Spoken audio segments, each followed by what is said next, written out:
Recording is underway. Thank you, Brian. Great.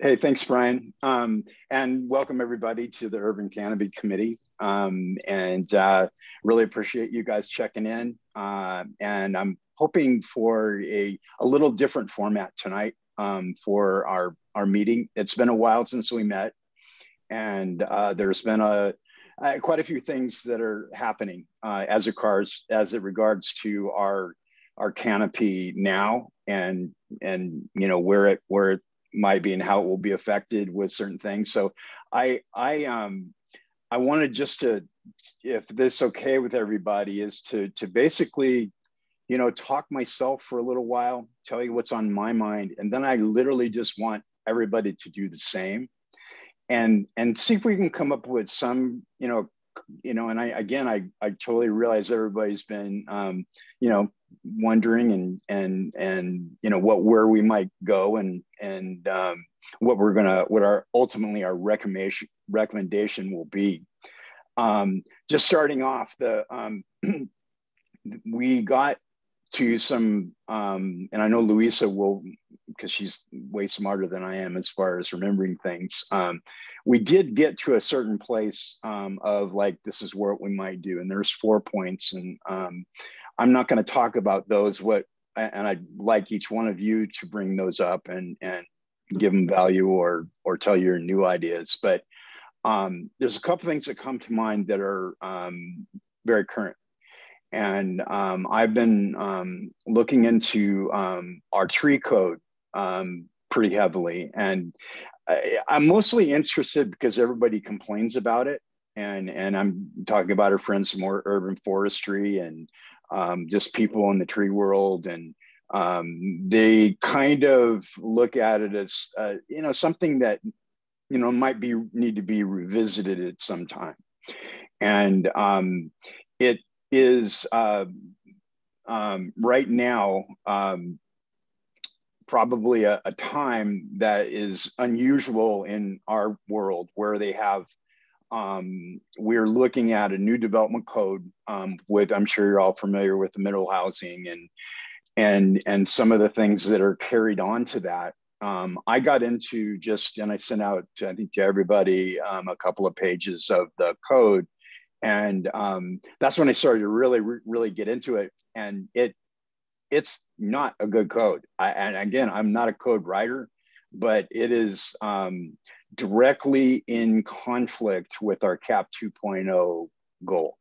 Literally, if we continue to force our code the way it's written, we will never it's just mathematically impossible that we're going to make our goal of 30% coverage. As you all know, we're at 23% and declining right now. And that used to be sort of like a number people would kind of say, okay, yeah, that was based on a grad student's project. You know, it's an estimation. That's all gone. We have iCanopy now, and we're counting the trees. To the benefit of us, and what urban forestry did is they bought 10 years back in history. So they've gone in, and we are truly losing that. That's no longer in question. That's what's happened. So that was one of the things that I thought, you know, we could really put our head down and really get to work. And, you know, and this is, especially the speed of this committee has been going, make a recommendation to the city council on April 18th, where they're going to vote on the middle housing code, and to keep that code in place, to say, you know, support it.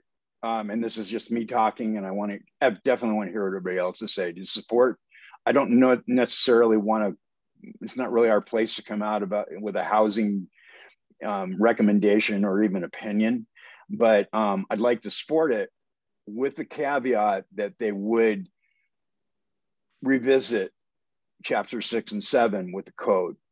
And there's things in there that are, you know, code is layered. And again, I'm learning all about that. But what I do know is that I've contacted urban forestry, and several times I've also had conversations with the planning committee.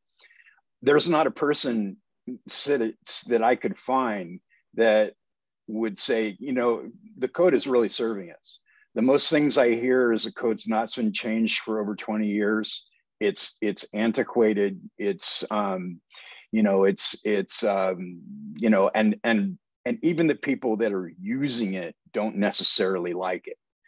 And there's ways to opt, without going into depth with it, there's ways to opt out of, you know, of planting trees. You can put in a bioswale if you want, no trees, and or you can just cash out and literally they get money, but there's no trees. And so that's one of the things that I think is, you know, it's kind of, you know, I really hesitate to throw this out there with a hurry up after where we've been for the last 4 or 5 months. But it's timely, and I think that on April 18th there will be a vote. I think there'll probably be amendments to the code, and I think there'll be several things, not just ours, that will say, okay, we're going to pass it. We're going to keep these things in there, and we're going to take a look at these things. So my thought is, and again, you know, I'm very, very interested in what you folks are wanting to hear, is that we make a recommendation that they revisit the code. I've got some more ideas about how that would work, and I'm really open to what you're all thinking. The other thing that this is already something, you know, bless Luisa's was been with me from the beginning, is the heritage tree designation. There's actually, now that I've really sat down and read every word of this thing at least once, there is a designation for heritage code. It actually, heritage trees, there actually is significant trees and heritage trees. That is something that is not new, or it wouldn't be a brand new revolutionary idea. But I think that revisiting that designation, and perhaps I don't know, maybe making a recommendation that we have a heritage tree representation of some sort.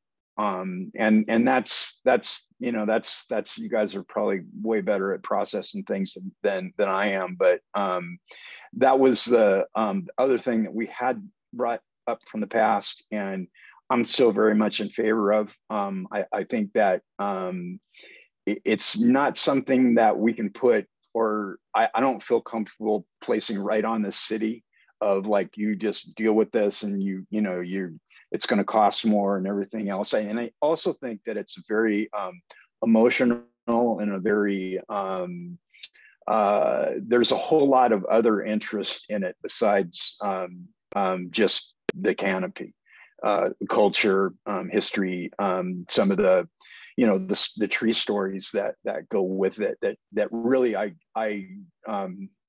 believe would be something that part of our history that would be worth preserving. So that's really all I want to say right now, and I want to pass it on to Luisa can go next, or whoever wants to jump in. But I kind of want to hand the mic over and get your thoughts now. Appreciate that, Mike, and for bringing this up. I agree that this is a weak and old piece of the rules that has imminent updates and in the wrong direction with the densification goals of House Bill 2001. I mean, it's interesting because I just put it in the chat, the tree removal standards for the city. Of course, inside the urban growth boundary is also a significant amount of county land.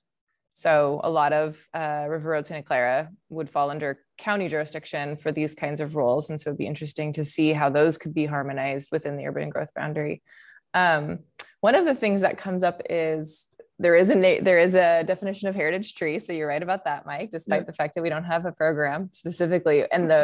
But the one thing I wanted to share is that I testified to Planning Commission last week around the application of new standards in the Willamette Greenway, which is, of course, a significant amount of property, not all of it being it's not owned by the city. A lot of it is privately held. It's something like 1,700 acres total. Of that, 700 is already in the park system.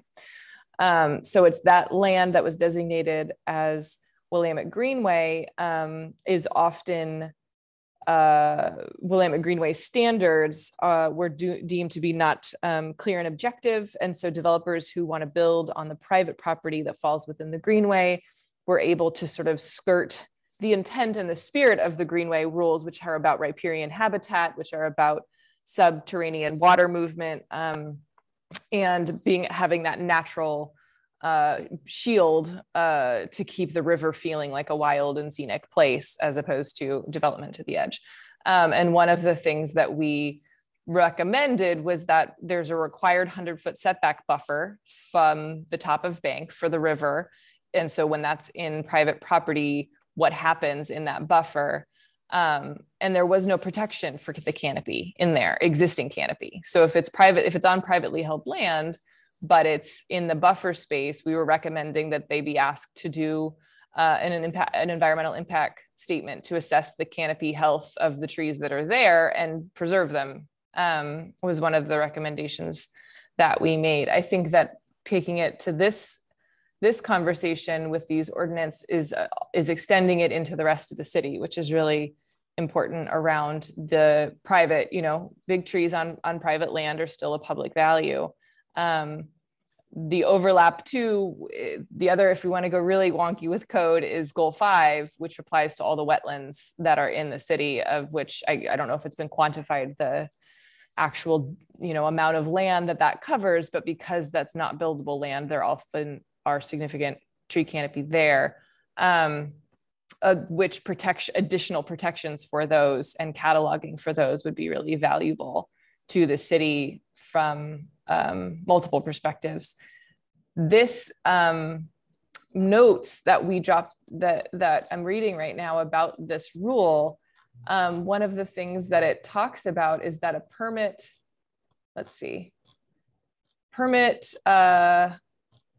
the part that you had shared with us, Mike, was about an exemption from the permit for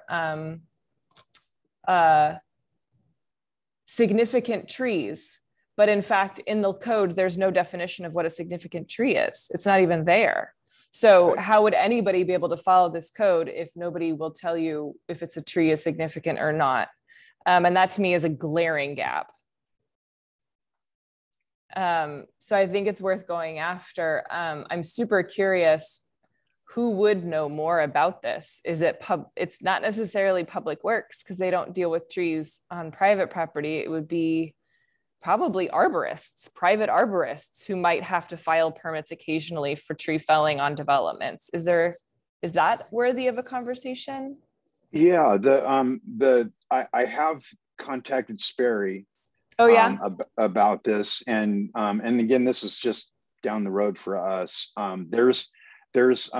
have 2 arborists that want to join and advise us for free. They literally want to step in and go, we want to do our part. So I didn't invite them tonight because I really wanted to get what's everybody on their mind. But the other source is Carrie Peterson, Scott Aldenhoff, and Eric DeBoard.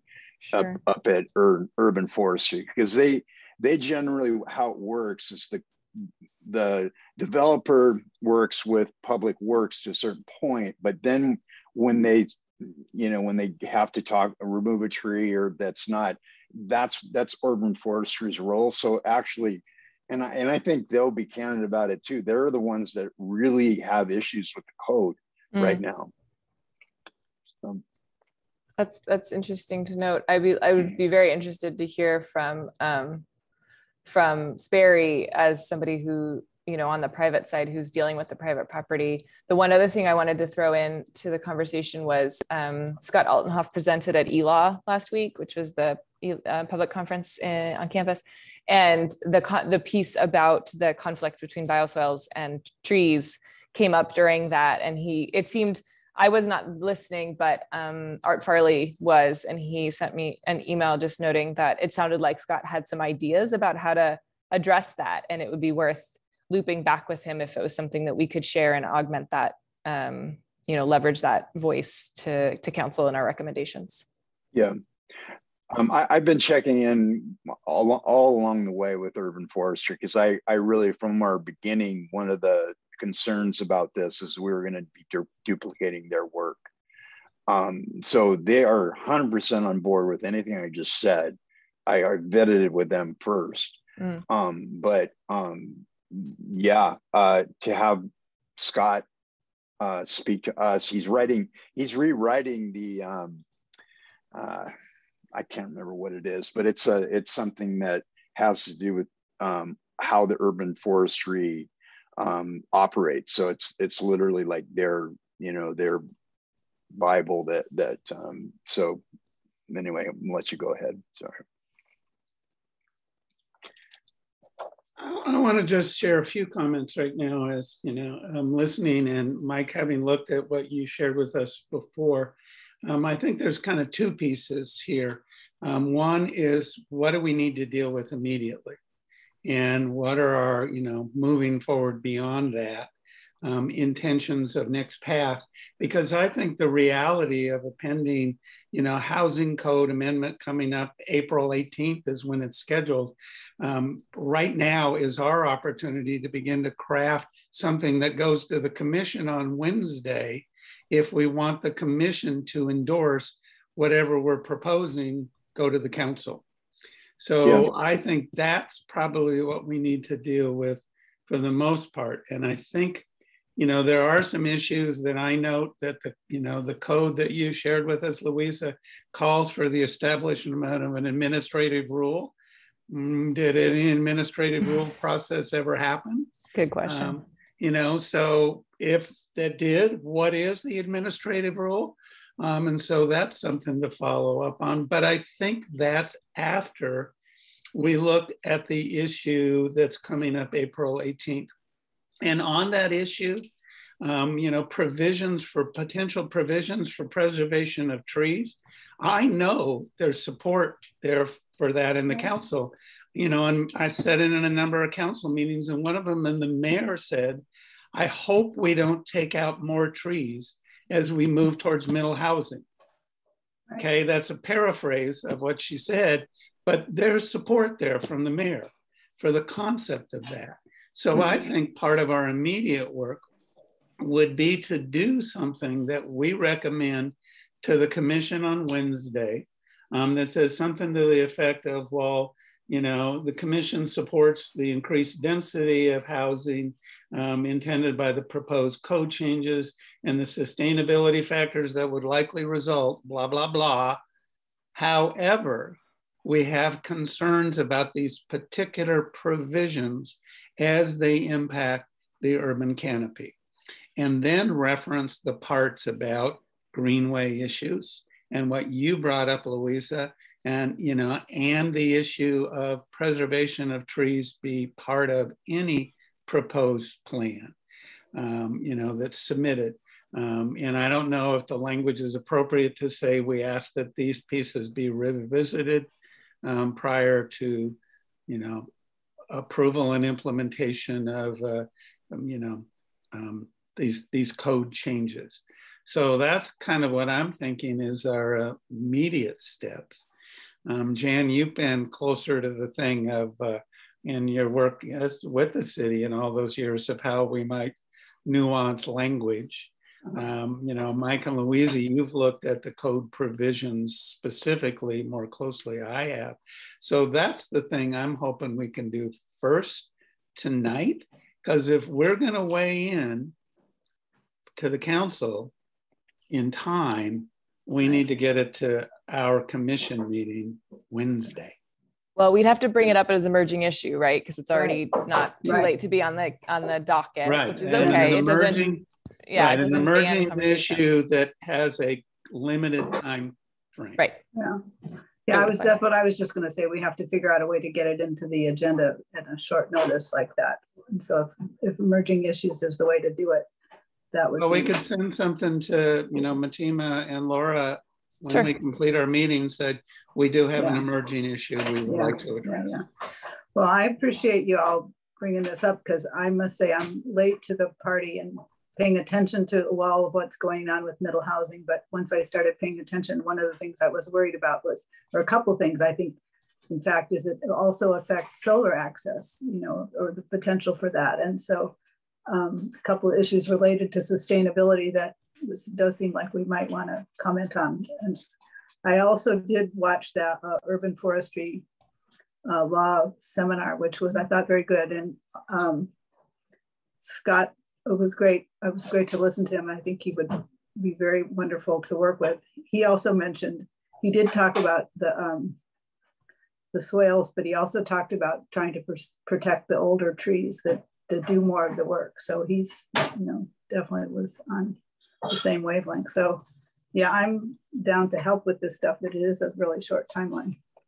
It is. So I'm just flagging some things that I wanted to think about in terms of like creating just a very short memo that we could bullet point some notes for council or for commission on Wednesday.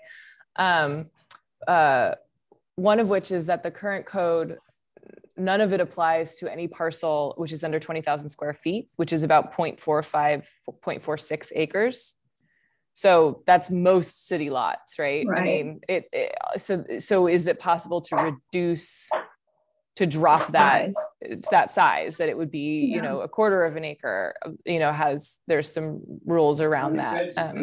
I would, defer to others who are going to have that conversation what the actual level should be, but that seems like a very big lot size to just say anything under half an acre. You don't have to pay any attention to any of these rules. I have in bringing this up, my first concern is that it's huge if we really wanted to do a good job. And I realize we're behind the 8 ball, 3 days or whatever, but if we had a year, literally, I don't know that we could do a perfect job.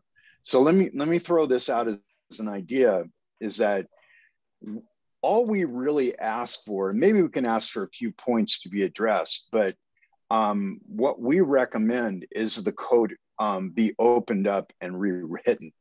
And that maybe a representative from the Sustainability Commission sits on that panel, somebody from Public Works, somebody from Urban Forestry, but we get ourselves in that conversation and not necessarily try to dictate what it is, because that, again, code is just, it's a lot, but I've had some really good conversations about the people that actually writing it.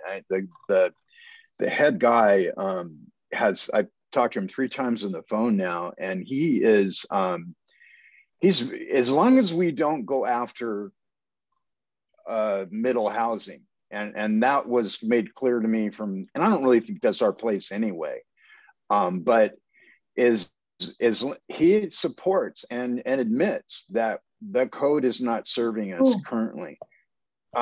So I mean, so it's not a something where we got to convince them of that, but it's just how we approach it. I guess on Wednesday, but then again in April, I anticipate what will happen is that there's going to be a lot. It's going to be a lively discussion on the 18th. We'll be the only ones there talking about trees, but there's I'm sure you've heard it. It's pretty in depth and it's pretty intense. But the idea, I think, it will carry on to the next meeting. They won't do it right away, and in the next meeting they'll probably. So truly, we have maybe 6 weeks before they actually make a decision. I will share that I felt passionately enough about the idea to, and I knew that I wouldn't be able to talk to you guys before, but I talked to, I was sponsored by Randy Groves to be on this, the commission, and he is all ears about making a motion for us. So he's a city councilor, just in case you didn't know. Yeah, he's a city councilor, and he is. I've drilled this into his head since I just said I'm not going to do anything in the sustainability arena if we don't talk about trees. I'll go do something else. So he is supportive. And if we can put something together, some sort of draft, and now we would do this after the meeting, get the feedback from the full commission. He just said, and everyone along, and I'll share this is important, is that the code person, Randy, and the urban forestry people said the worst nightmare for a code of any kind is the city council actually making revisions, and because it's too difficult. It's literally, it's layered. Right. It's not their expertise. It's no knock on them, but it's nothing you can do in a short meeting, So that's my thought is that what our recommendation is that they pass as, but with the caveat that a committee is formed, and that the code is addressed. And I think it's simple. And Luisa, you guys are much better, like kind of wordsmiths than me, but I think it could be as simple as our current code does not serve our current climate goals. It is in opposition of. We recommend that the code be revised. These are a few, this is how, just, it's got to be it's got to be a motion, but maybe that's just it, is we ask for, 4 months or whatever it is. We'd have to probably ask what's reasonable, but instead of dictating what they do, because it's really, like I said, it's kind of crazy. It's just their goal, and what they end up with gives us the possibility of making that 30% coverage at 2030. When you say the code person, who are you talking about? His last name is Bees, and I can't remember his first name. I apologize if you're listening out there, but he's the guy that runs it. He's the head planning fellow. I could probably Google his name, but super nice guy. And so in my experience in the past, when the city wanted to do revisions to the code, you're right, it is a big job. It's a big job. And generally speaking, I think they usually hire a consultant to work with staff to do that. And it takes them a amount of time.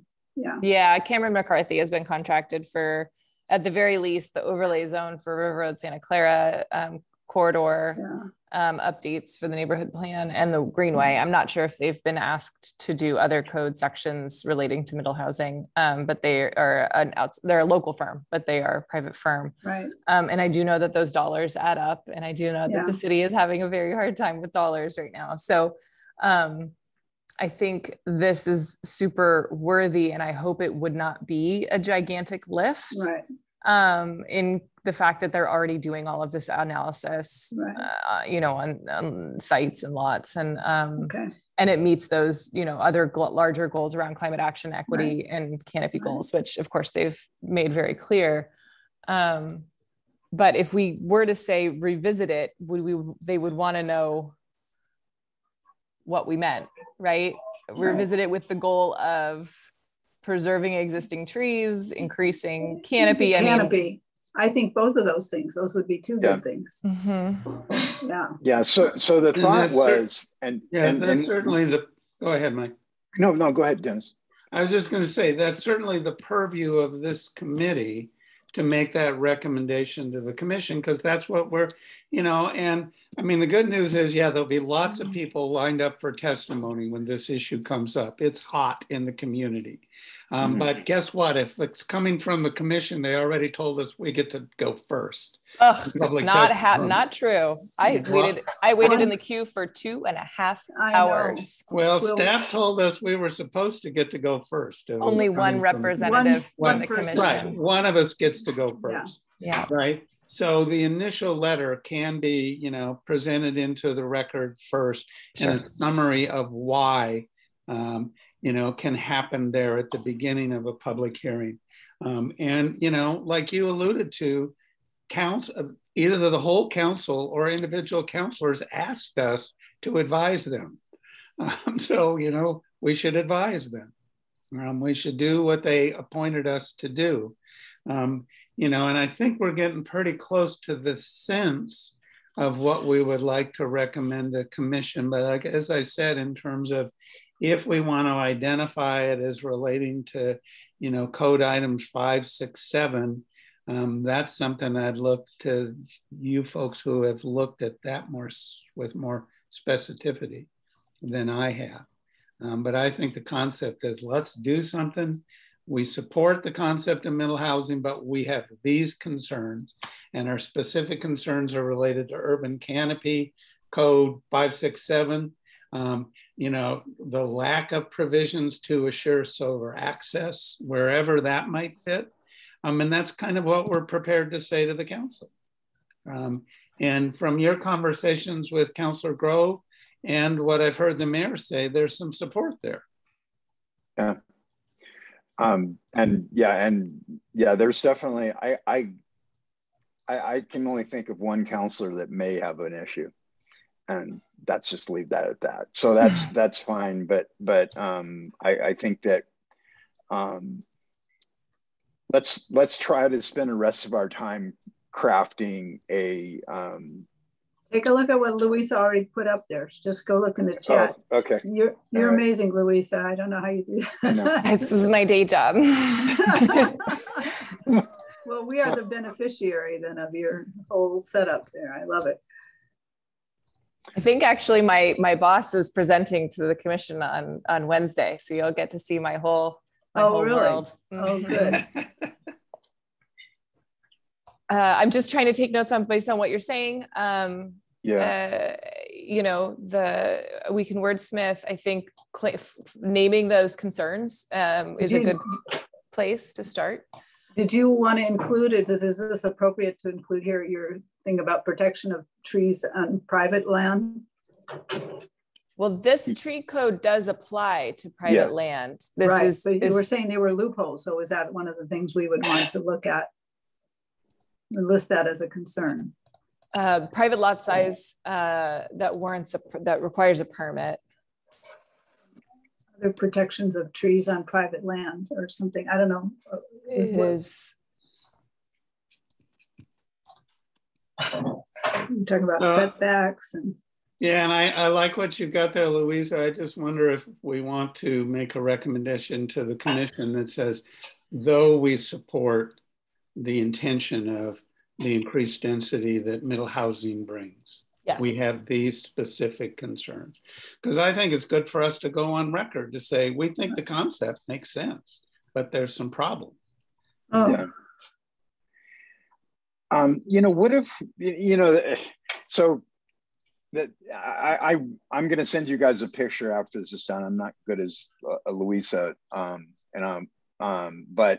the city just put out an unbelievable graphic for proving our point, and basically it's a cartoon kind of drawing of all the different types of housing, and you know, they show the clusters, they show the triplex, they show the duplex, but what will strike you, the first thing, all you tree people, is that in this thing, they couldn't even figure out a place to put a tree.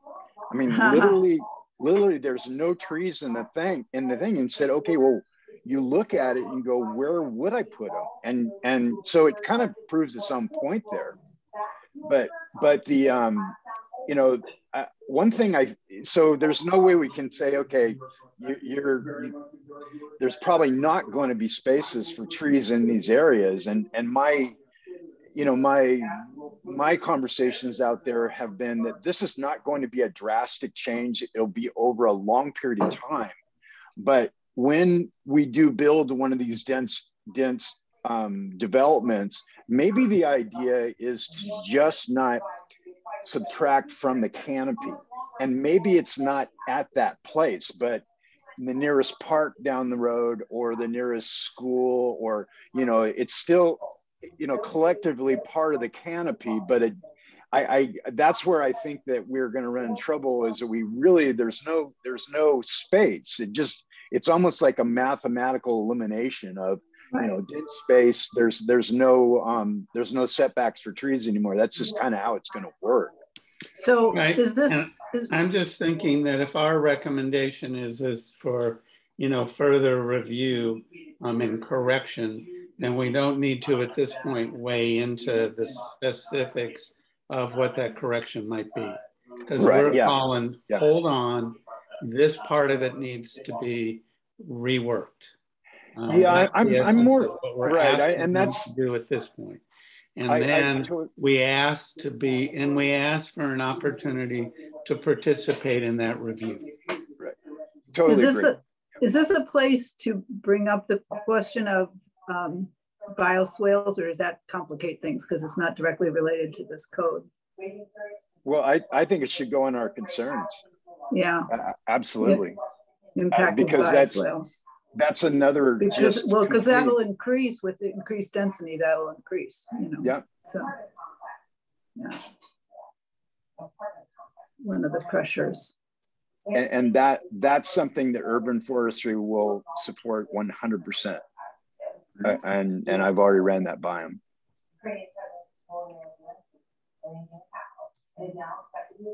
Feel free to jump in and give me any things you want to make sure get added in. How about explore incentives for the heritage trees, or incentive for the maintenance and care of heritage trees? And I think incentive is the key word there, is that not necessarily a penalty, but an incentive.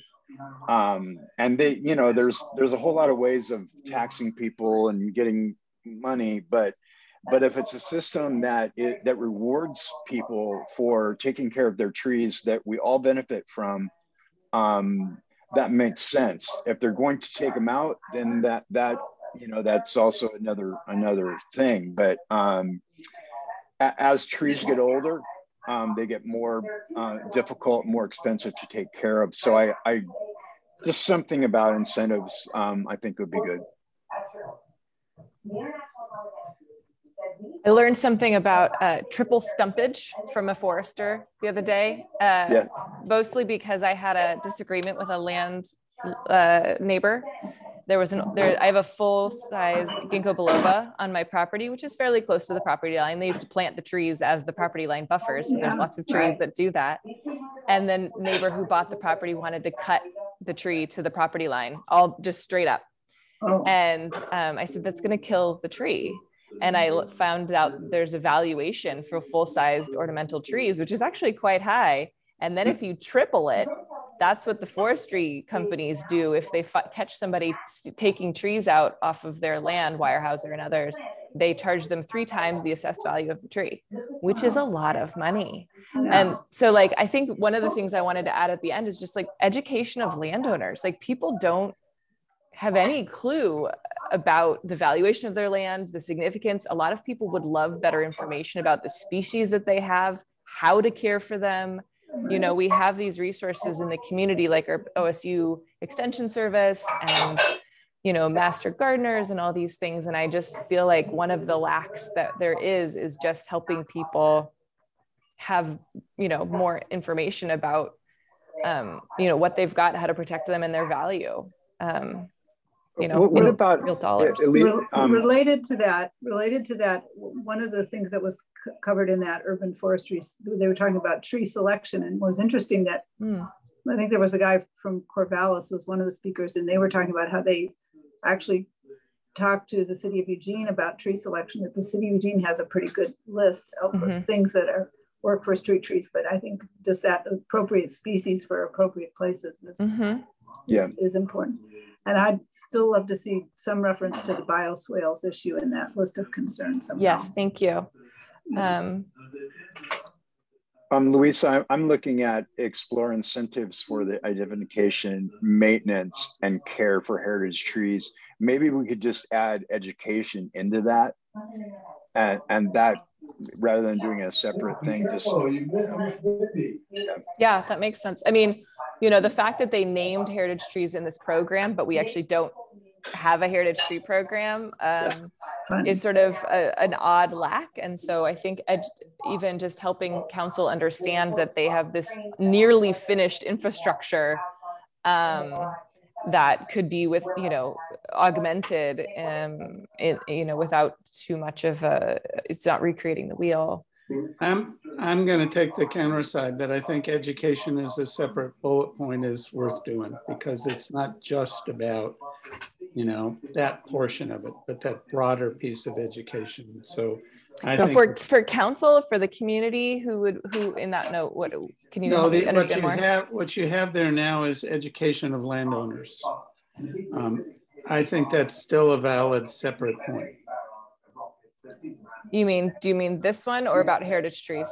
No, the one you've got about, I think you're just the one saying, you Dennis, just highlighted there, improve education of landowners. You're saying leave it in, don't try to pull it in. Right, I'm just saying leave it in as a separate bullet point rather than combine it with education, and, you know, so leave that as a separate bullet point. And then I think you know, those are the main bullet points, but then what we would take to commission on Wednesday was we recommend review of the code, cite the numbers, and request that an opportunity for the commission to participate in that review.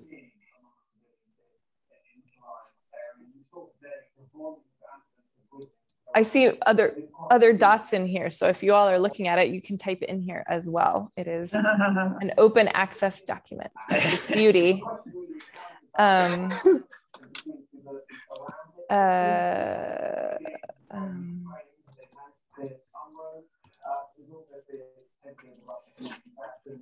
those administrative goals, rules between, like, how they have to make the bioswales?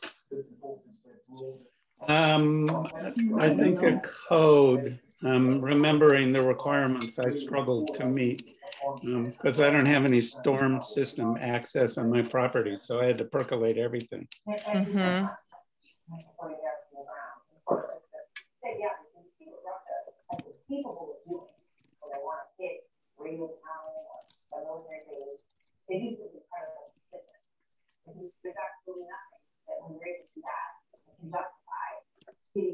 People outside looking for it, telling them, unless you're in the display area.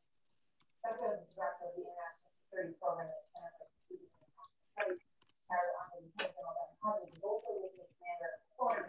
Well, this is kind of exciting. I mean, if we could accomplish this, because we've been dancing around it for a while, swirling around, you know, this issue and that issue, and this would really kind of get all of them. In a way that would make some sense. Yeah, and there's an upside to this, because if we put this out last year, no chance. In fact, I was brought aside and said, don't mess with the code.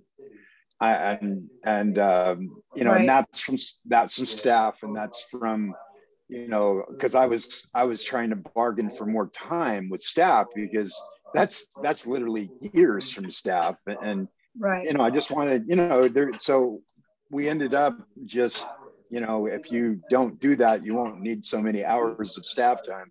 But anyway, this is there, like Louisa says, there's already a consultant, and they're already going to be doing other changes. And I think the best that we can, you know, come out of that meeting is, you know, supporting whatever those items.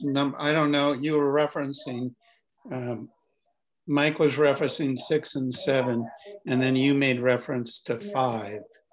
I think I'm looking at the Eugene Code Chapter 6, which is tree preservation. Is that what you're referencing? No, I was referencing the middle housing piece. I thought that's where we started from. Well, that's the whole thing. This is literally that's our development code basically. And well, if we're not sure about the number, and just say those portions of the code relating to tree preservation. Right. Well, I don't know if we've seen the proposed code for middle housing. I don't think it's okay. Then we can say yet. Provisions that would impact the canopy, and we can reference the current code, which is the part which is some of what we're referencing as being quite antiquated and problematic. Right, and that's a good word to use. And antiquated elements of the current code, and then reference those numbers. When I called Terry Harding and talked to her, and I just wanted to get some general information about the changes, and like, wow, that really looks like you could do anything you wanted under 20,000. She said, well, you know, we're opening up the entire code to make the changes allowed for middle housing. So there's changes throughout the document, and that document is actually out. I think I might have sent it to you, but it's the red line version that's out, and that's how I got all that stuff. It's already out on the wire there, and that's because they've got to talk about it soon. But the idea there is that it's not specifically for our purpose, but it's just a very timely occurrence that we can make this recommendation, and it's a less impact than it would have been. Right, and maybe we've gotten, in addition to review those items pertaining to middle housing, we asked for a review of the current code. Does that make sense? Yeah. Code amendment proposals for middle housing.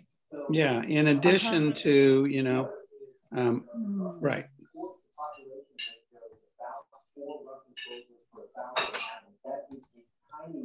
So maybe we're getting pretty close. Yeah, it looks good, and maybe our what we do at the on Wednesday is say that we wanted to get feedback from the commission, and get your thoughts, but our intention and to make our recommendation is going to be April 18th, and our work between this commission meeting and then will be to boil it down to one motion that we all agree that will take some work. I'm sure you've all worked on that. It's got to be super clear. It's got to be very short, and all the counselors need to understand it. I think we've got a pretty good draft of that. I think it's a good draft. Yeah. Yeah. So maybe our direction is I will write Matima tonight and tell her we have an emergency issue and we want to get on the agenda. We would hope for approval at the meeting. Then the next step immediately is try to touch base with the stakeholders, and I'd like to take this to Urban Forestry, to Randy Groves, and I'm not sure about the Planning Commission at this point. I don't know that this is. They already know it's coming, but I don't know that they really have an active part until we make the recommendation they do something. But to sort of run this by one more time after the commission talks about it and when we talk about it, and then at our next meeting we write the motion. Well, I don't know that we've really got much time to do that. That's the concern. I mean, when, you know, where's our meeting relate to an April 18th scheduled for the council? It's right before, I think. Yeah. Right, Yeah. but it'd be like immediately before. Yeah, that would be really tight. So I just need a point of clarification. I just added another doc, which actually is just a cut and paste of the middle housing code amendments that you sent to us, Mike, which is where I was getting that removal of significant trees. Mm-hmm. And basically that exempting from standards, if it was as any residential lot under 20,000 square feet is not subject to these rules if it's occupied by a single unit dwelling, et cetera, et cetera. So they are naming significant trees there, which is not the same language as it's in the original code. And this code number is different from the other one. So could you tell me where you got this from? No, okay. not right now. I can look back but not in front of a live audience. It'll take me a while. It's got a 9.6885, so that must mean chapter 9 somewhere. Right? Yeah, I mean, there's middle housing code changes in this with the city's website, so I think it's worth going offline to see what the proposed changes to this section are, because it looks like we're looking at the original section and there's a revision that we're recommending be reviewed, but actually we need to know what that is before we make that recommendation. Yeah. Okay. Most current code. This looks to be the version that we should be reviewing. So I know that we're basically out of time. If folks does anybody have the time to basically do a side-by-side for the current tree removal standard versus the revision? Before Wednesday? It would, I mean, basically it's one page. Tree preservation and removal standards in the revised code is 1 page long. So it would just be a one page side by side. Sure. And actually what sticks in my mind is the Terry Harding told me that they're basically keeping the same code and just applying the existing code, which I couldn't believe how terrible it was when I got to it, but it's really unchanged. That's sort of what she told me. So we can make, but I'd like to make that, if we're going to make that argument, I'd like to make sure we're right. Make sure we're right. Okay. So, and note what the difference is. So it's like, this is a difference being proposed, but here's where the concerns still lie. Yeah. Does that make sense? I'll do that. Okay. Yeah, I'll do that. I'll call her first of all, and just say just one point of clarification. We're looking to compare before and after, but my memory tells me that there's no change. Is that right? And then go from there. If there is a change, I'll go through the red line and find out where we are on that. And only if it changes or updates the current draft notes that we just made. Right. If it doesn't, then fine. But I do think the fact that the updated version is using the framing of a significant tree, we need to make sure that they have a definition for what that is. And your point, Dennis, about what the administrative code was, if that exists and where that lines up to these. Right. It says, calls for an administrative rule, but did that ever happen? Right. Very good question. I expect it did, but yeah. Great. Okay, so just one more time before we sign off here, my point of action is I'm going to contact Matima and the whoever else I need to talk to there, and tell them, try to get us on the agenda. I don't see that being a problem, and then we'll make our I'd like all of your help. I don't want to do all the talking, but I'm happy to lead and talk about our concerns. Assuming we get an okay, the work between that time and the April 18th meeting is to make that recommendation, and also get us on first so we don't have to wait 20 hours to. Oh man, it was a slog. I mean, it was great to hear people talk. I mean, there were a lot of really good points being made from the community, but you know, I was home alone with my 5-year-old and I was not expecting to sit on the phone and wait for 2.5 hours for 2 minutes. The good news is you could do it from home, right? That's the trade-off. It's true. That's the reality. Virtual public testimony hearings can go on and on and on. Excuse me, Louisa, could you send on to Matima and Laura the draft Sure. and just say, this is what Mike is asking for space to talk about.